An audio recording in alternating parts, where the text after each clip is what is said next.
रामकृष्ण हरी. हरिपाठातील हा 11व्या क्रमांकाचा अभंग आहे. हरी उच्चारणी अनंत पाप राशी, जातील लया शिक्षण मात्रे, जातील लया शिक्षण मात्रे.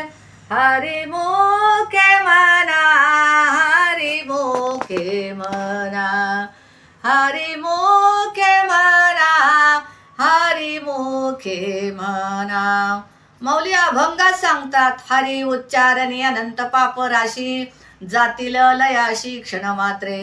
हरीच्या नामाचा उच्चार केल्याबरोबर पापाचे ढीगच्या ढीग असली तरी ते नाहीसे होतील, इतकं हरीच्या नामात महत्व आहे. कारण माऊली म्हणतात, हरी उच्चारणी अनंत पाप, क्षणात एका क्षणात पाप नाहीसं होईल, इतकी ताकद या हरीच्या नामात आहे. आणि म्हणून म्हणतात की तृणाग्नी मेळे समरस झाले, तैसे नामे केले जपता हरी.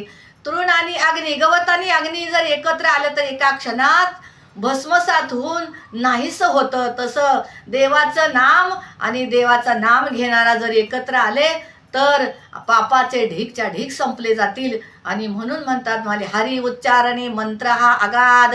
नुसतं हरीचं नाम नाही तर हा मंत्र आहे हरी म्हणजे.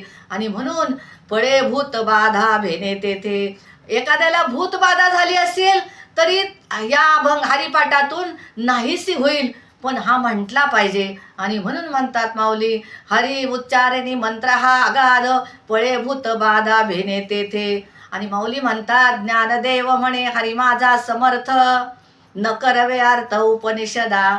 हरी माझा समर्थ आहे आणि तुम्ही फक्त नामस्मरण केलं तर तुम्ही जे मागाल, तुम्ही जे म्हणाल ते सगळं तुम्हाला प्राप्त होईल. आणि म्हणून असा हा हरी समर्थ असणारा, तुम्ही त्याचं फक्त काय करा तर नामस्मरण करा. तुमची सगळी भूतबाधा, पापाचे ढीग सगळं संपून जाईल. आणि म्हणून या अभंगात माऊली म्हणतात की हात तुम्ही फक्त नामस्मरण करा. पुंडलिक वरदा हरी विठ्ठल, श्री ज्ञानदेव तुकाराम, पंढरीनाथ भगवान की जय. माऊली ज्ञानेश्वर महाराज की जय.